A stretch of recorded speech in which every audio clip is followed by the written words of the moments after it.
आजमगढ़ हवाई अड्डे से जल्द शुरू होगी फ्लाइट, एयरपोर्ट के संचालन के लिए मिली हरी झंडी।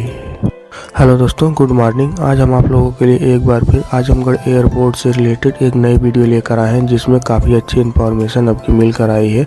तो हम इसीलिए सोचे कि आप लोगों को भी ये इन्फॉर्मेशन पूरा बता दें। तो चलिए अब हम वीडियो को शुरू करते हैं। आजमगढ़ वालों के लिए एक बहुत बड़ी खुशखबरी है। आजमगढ़ के मंदरी एयरपोर्ट को लाइसेंस मिल गया है। अगले हफ्ते उड़ान सेवा भी शुरू हो जाएगी। आजमगढ़ के मंदरी एयरपोर्ट को नागर विमानन महानिदेशालय DGCA की ओर से शुक्रवार को लाइसेंस जारी कर दिया गया है।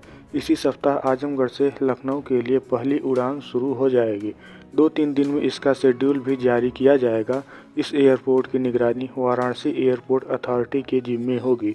वाराणसी एयरपोर्ट के निदेशक पुनीत गुप्ता ने बताया कि निर्माण और लाइसेंस प्रक्रिया पूरी हो गई है। आजमगढ़ के मंदरी एयरपोर्ट के निदेशक के रूप में मुकेश यादव की नियुक्ति के साथ साथ अन्य तकनीकी स्टाफ की तैनाती कर दी गई है।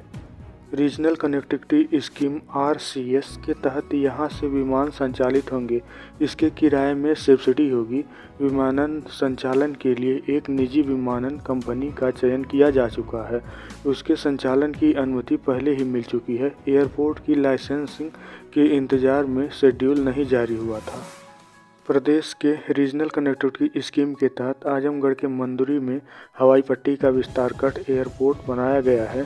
इसके संचालन की प्रक्रिया लाइसेंस के इंतजार में लटकी हुई थी। लखनऊ की पहली फ्लाइट शुरू होने के साथ साथ अन्य विमानन कंपनियों के आगे आने की संभावना जताई जा रही है। इससे हवाई सेवाओं का विस्तार होगा। इसका सीधा फायदा आजमगढ़ सहित आसपास के जिलों के लोगों को भी मिलेगा। इसके अलावा श्रावस्ती और अयोध्या एयरपोर्ट भी बनकर तैयार है। इनका भी संचालन जल्द ही शुरू होगा। वहां सोनभद्र का मेवपुर एयरपोर्ट जमीन विवाद के कारण अधर में लटका है। हालांकि मुख्यमंत्री योगी आदित्यनाथ ने अधिकारियों को भूमि संबंधी समस्याओं को जल्द से जल्द समाधान करने का निर्देश दिया है। उत्तर प्रदेश का कुशीनगर एयरपोर्ट पहले ही शुरू हो गया है। इस एयरपोर्ट को भी वाराणसी के अधिकारी ही संचालित कर रहे हैं। आजमगढ़ एयरपोर्ट से 19 सीटर विमान सेवा शुरू करने का लाइसेंस जारी हो गया है। प्रथम चरण में दिन में ही विमान सेवा शुरू होगी। प्रधानमंत्री नरेंद्र मोदी ने रीजनल कनेक्टिविटी स्कीम के तहत मुख्यमंत्री योगी आदित्यनाथ की महत्वाकांक्षी परियोजना में शामिल मंदरी एयरपोर्ट का शिलान्यास अगस्त 2018 में किया था। मंदरी एयरपोर्ट से उड़ान शुरू होने से ही जनपद ही नहीं बल्कि पूर्वांचल के कई जिलों के लोगों को सपनों को अब 5 साल बाद पंख लगेंगे। नगर विमानन निदेशालय यानी DGCA की तरफ से 19 सीटर विमान के उड़ान के लिए लाइसेंस जारी करने और दिसंबर के अंतिम सप्ताह से उड़ान शुरू होने की तैयारी पूरी कर ली गई है। विमान सेवा अभी दिन में ही शुरू होगी। हालांकि विमान कंपनियां के आवेदन और उनके रूट चार्ट के निर्धारण के बाद विमान सेवा शुरू की जाएगी। आजमगढ़ के किस किस स्थान के लिए विमान सेवा शुरू होगी, इसकी जानकारी फिलहाल नहीं है। रीजनल कनेक्टिविटी स्कीम के तहत चयनित मंदुरी एयरपोर्ट को विकसित करने का कार्य काफ़ी पहले पूरा हो चुका है। कार्यदायी संस्था राजकीय निर्माण निगम को लगभग 18.50 करोड़ रुपए से हवाई पट्टी के विस्तार की जिम्मेदारी सौंपी गई थी। रनवे का विस्तार कर लिया गया है। प्रधानमंत्री मोदी अयोध्या में 25 दिसंबर को अयोध्या में नवनिर्मित श्री राम एयरपोर्ट का उद्घाटन करेंगे।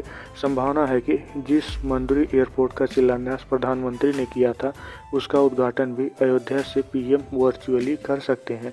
हालांकि इस संबंध में कोई भी अधिकारी कुछ बताने को तैयार नहीं है। सभी यही कह रहे हैं कि यह शासन स्तर से निर्धारित होगा। जिलाधिकारी विशाल भारद्वाज ने बताया कि DGCA ने 19 सीटर विमान सेवा शुरू करने का लाइसेंस जारी किया है। जिला प्रशासन को जितनी भी जिम्मेदारी सौंपी गई थी उसको पूरा कर लिया गया है। एयरपोर्ट की सुरक्षा और मेडिकल फैसिलिटी की जिम्मेदारी हमें दी गई है, उसे पूरा कर लिया गया है। उन्होंने कहा कि हमारी तैयारी से DGCA संतुष्ट है। उड़ान अभी लखनऊ के लिए ही शुरू होगी। यहां से अभी दिन में ही विमान सेवा शुरू की जाएगी। उड़ान कब से शुरू होगी, इसकी जानकारी अभी नहीं है।